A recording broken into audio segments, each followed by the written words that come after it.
Welcome, fight fans, to the Pugilist Place. I'm Lawrence Mejia.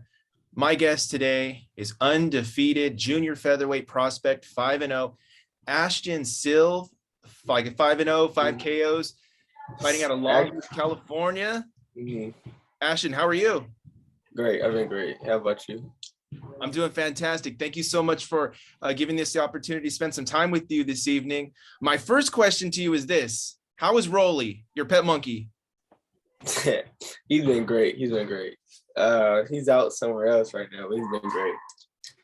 So most Americans, have a pet cat, a pet dog. Why a pet monkey? It's just different. It's like a kid. That's what I think for the most part. I think is just seeing. I think who inspired me most was I think Michael Jackson. Like seeing him have one was like kind of made me like more into it. And it's an attention grabber, right? No matter where you go with Rolly, everybody's wanting to take pictures with you. Of course. So you were a very accomplished amateur. You had over 100 fights. You were a 10-time national champion, and you decided to go pro at the young age of 16. My question is, why was the career path of, say, someone like a Vasily Lomachenko, who had an extensive background, amateur background, and like a two-time Olympic gold medalist, why was that career path not right for you? I feel like I didn't kind of want to wait too long after, especially like I feel like I had like so much experience in the amateur, like not just like fighting, just like traveling and sparring, like older man, like since I was 12, and just like dealing with like professional boxers, like that just kind of felt like that was like more of a pathway that I could just take than just waiting a few years and I don't know, see what's happening.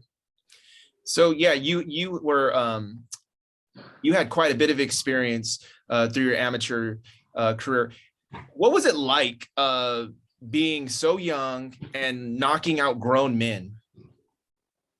It was, to me, it was like normal. I feel like because I feel like at the age of 16, you should be kind of like in a way considered like grown, and you start, well, at least for me, like the things I was kind of doing, I kind of feel like it was just normal.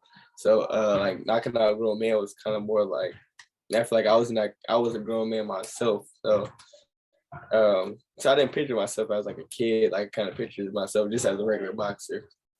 And that's a scary proposition as you grow into your grown man body in your 20s coming up here. So you fight out of the 122-pound division. Who do you currently see as the top dog in that division? To be honest, I don't know. I don't like focus too much on that. I just really like let my team most likely kind of help me guide through my path, and I just take like a fight at a time. But of course, it really doesn't matter like at the top. Like I just want to like take over every division I'm in. So wherever your weight division at, you just want to own that division. Yeah, exactly. So growing up, so you're 18. You're graduated from high school, correct? I'm still in high school. You're still in high school? Yeah. Wow. So this June or June 14th, I'll be graduating. Wow, that's incredible. Okay, so you played team sports growing up. Your first love was basketball. You played football, but you were drawn to boxing. And so my question is, what was it about the individualism of boxing that appealed so much to you? Just like you said, it's an individual sport. Like I feel like I didn't have to rely on much on anybody else. Like it was kind of all on me. Like in the ring, there's like no like if we lose, it's gonna be because of me. If it's winning, it's really because of me. Or like it's like kind of a team sport at the end of the day too. Like like the coaches and everything. But like I'm inside the ring with myself. Like I feel like I kind of want that whole like victory and spotlight kind of to myself. So it's all on you. You're exactly right. Your nickname H20. I know it has to do with you because your fluid style. But your dad Ivan also said that you don't have a particular fighting style. What did he mean by that? I think what's so meaning like you basically I have like it depends on the fighter, I guess you could say. That's why I think he more so meant by like I don't have like a a set style that you could like kind of say, because whatever opponent there is, like my fight style kind of changes. Like I'm either like a boxer or I'm a brawler, or like in between or during the rounds it kind of switches up southpaw. Like just not you never know what I'm gonna be in that fight or any fight. So most fighters at your stage in development are like trying to build their following. You come to the sport of boxing with a massive following of close to 120,000 Instagram followers. Do you feel like that's an added pressure to you as you begin this portion of your career?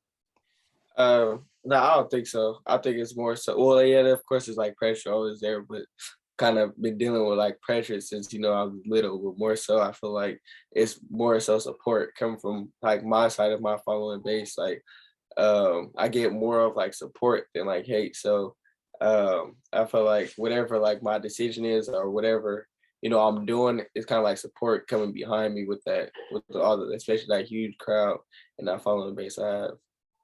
Right. Okay. That's very interesting. So you're feeling that love from that following as opposed to the negativity. Yeah, exactly. And you mentioned some adversity growing up. What would you care to share any of that adversity that you faced? It's more so just like school, not want to let down my family, kind of want to be that boxer from Long Beach that becomes a world champion. It's just things like that. Like I just always want to like succeed and make everyone proud. And you have your city on your back, no doubt. Mhm.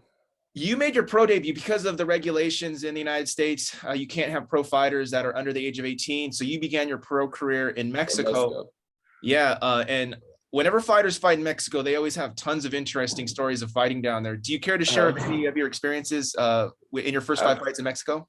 I feel like the most interesting like part of it all was like having the same like crowd of support in Mexico, like not just like people coming over to come watch you, but like people from Mexico, like they was there for me. Like I actually want to watch you fight and cheering for me instead of like the fighters that's in their own country. That's why I feel like that was like the most like craziest thing. Like I guess I know like one of my fights, they were speaking in Spanish, like like cheering. I'm thinking they cheering the other guy on, but I guess like after the fight they'll tell me like they were saying this and that about me, like cheering me on. And it was kind of crazy to me, like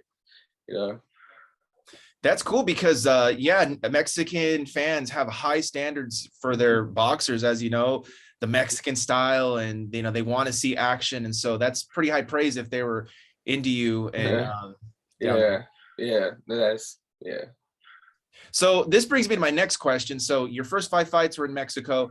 You are going to make your your US debut on February 26th in Pomona on a MarvNation card. So first of all, what does it mean to you to fight on this MarvNation card? And also, why should fans go and buy tickets to see you put on a show in Pomona on the 26th? I mean, it's like a blessing. Like I'm super thankful, like, to have the opportunity to finally be able to fly out here and in like, my basically hometown almost, like, in Salmon, California to, showcase my talents. And that's exactly why people should, go buy my ticket, because I'm a special kid, and I think that everybody would love to see me fight and see how H20 moves. I have a feeling a lot of people are going to travel to see you do your thing out in Pomona. So you're just getting started in this crazy boxing scene. 10 years from now, what will we be saying about Ashton Sylve?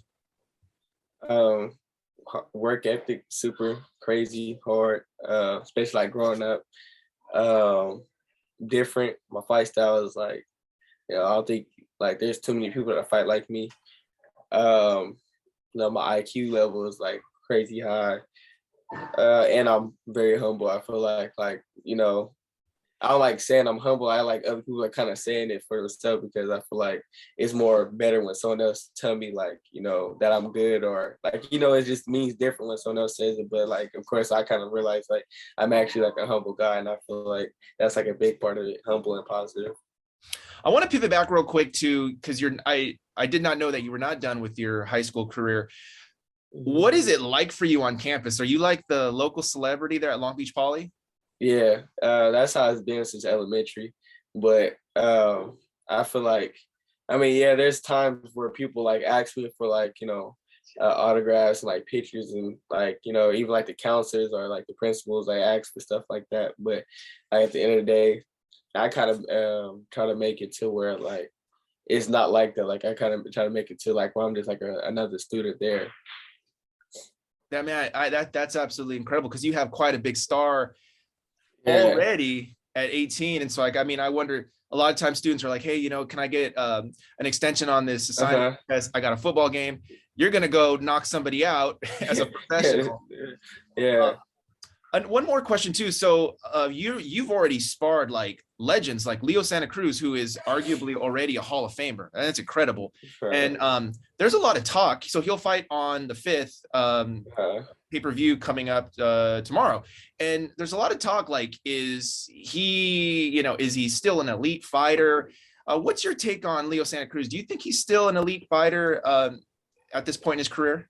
No, I definitely think he's still elite because, well, like from when I was born, him, like, I don't think just because the tank fight, it kind of like, dropped him down a lot. But like from like me sparring on myself, like I kind of felt like, well, not felt, but like I saw like the eliteness in there, like the different, what it means to be like a world champion inside the ring. Like it's kind of, it was different.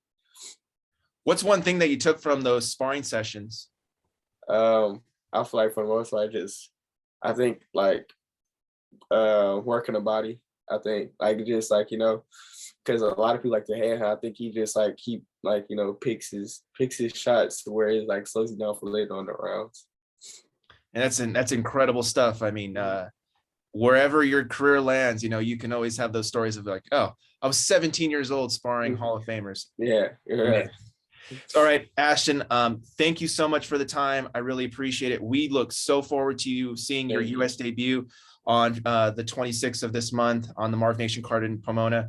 Again, thank you. Best of luck with your career and take care. You too. Thank you.